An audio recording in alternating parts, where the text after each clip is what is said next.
Oya kaka, mbona siku yako leo imekuwa tofauti sana? Unajua sijakuzoea katika hali hiyo. Shida nini bro? Maana toka umekuja unaonekana mtu mwenye simanzi sana. Wewe acha tu ndugu yangu. Hata nikwambieje? Ila kiukweli ndio hivyo. Nimekuwa dereva wa hisia za moyo wangu kwa muda mrefu sana. Katika kuendesha gari langu hili la mapenzi, ilifika sehemu nikaamini kuwa nimefika, kumbe bado safari inaendelea. Yaani yule nilikuwa nahisi ndio mliwazo wangu, sasa ndo anayenipa mawazo. Yaani kifupi njio ambaye nilikuwa namfuga kwa muda mrefu, nikiamini atanipatia furaha, ambaye nilikuwa na enjoy nikimwona, sasa ameshaanza kuota mbao. Ndo ambaye ananipa mawazo. Yaani kifupi maswali niliokuwa nayo katika kichwa changu, I wish kama ingekuwa mathi ningempata mwalimu anisovie. Bahati haya sidhani kama nitapata majibu. Umekuwa mtu wa mafumbo sana leo kaka. Nifafanulie maana sikuelewi, mara njiwa, mara mathe. Bado unaniweka njia panda huko. Nachomaanisha ni hivi. Yule shemeji yako ambaye nilikwambia kipindi hicho penzi liko moto, tunapendana. Yaani ambaye nilikuwa hata nasema sijui kwa nini nilichelewa kufika kwake.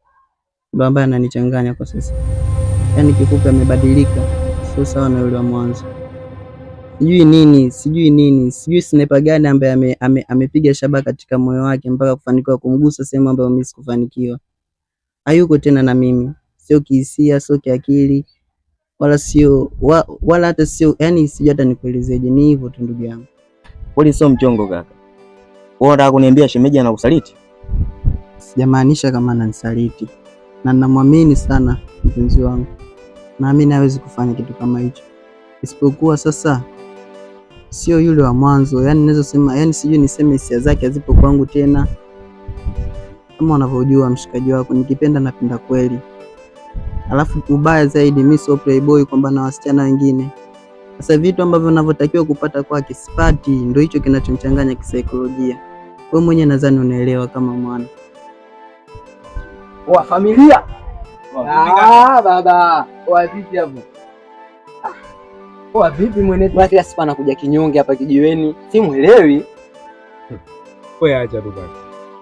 Mapenzi. Oh mwanangu wewe chizi. Oh kila siku mapenzi mwanangu, kila siku mapenzi. Oh unakaaje mademu mwanangu, mimi wewe unaendegeza mademu, kumbe mwanangu wewe lavalava. Oh kijio chetu utaki malavalava mwenetu. Sio tusikia. Oh kwanza mwanangu, mimi nakwambia ukweli yani, malavalava hatutaki. Mapenzi. Tafuta hela mwenetu, acha ujinga wewe. Mshauri mwanangu atafute hela, mapenzi sasa shapita na wakati. Hamna. Wewe hujui tu. Hujui jinsi gani mimi, yani hujui hali gani mimi ambayo unapitia katika mahusiano. Nisubiri tu nikwambie njia ambayo unapita mimi. Wewe kupita. Sidhani kama utaweza, yani kwambie tu viatu ambavyo ninavyo mimi wewe nikikupa uvae. Ila na kama upo katika mahusiano, ombea sana mahusiano yako yasifikie wakati huu ambao nilionao mimi. Ndio aliliso mkuta mwanetu. Unajua wenyewe wanakwambia hujawahi kupenda kama bado hujaumizwa. Kwa hiyo mwanetu huwa katika hali ya kuvunjika katika moyo kama hivyo, itabidi sisi marafiki zake ndo tumfariji. Kwanza kaa chini, naona toka umefika umesimama bro. Vipi upo juu kama ndege ya Obama? Kaa chini bro.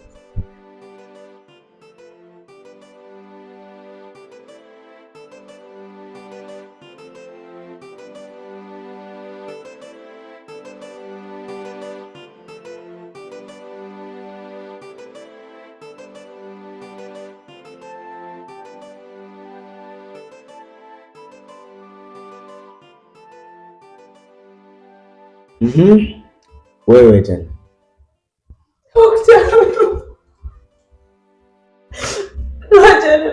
Dokta naumwa.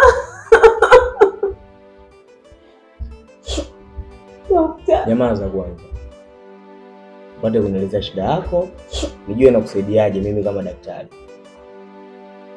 Ushanielewa? Okay. Eleza shida yako. Ni daktari acha. Niambia ninakaribia miezi mitatu. Jana nimeingia natoka midogo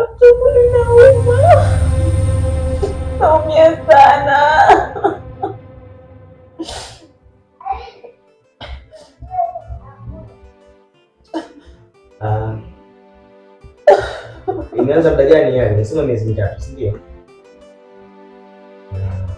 Kama tunatoka madogo madogo. Ndio.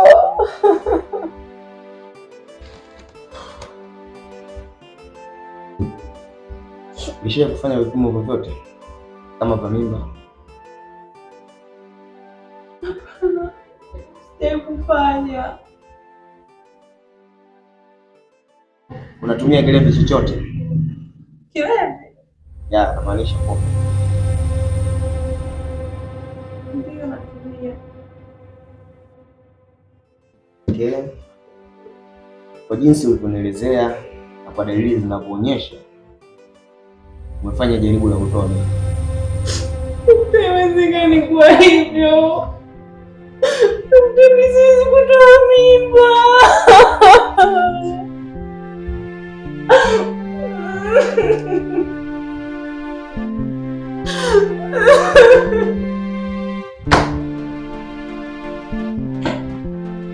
Najuta mimi. Najuta kibibi, najuta. Usijali dadangu, kwa kuwa hilo lishatokea na wanasema maji yakimwagika yazoleki. Kwa hiyo sasa hivi tuangalie ustaarabu mwingine.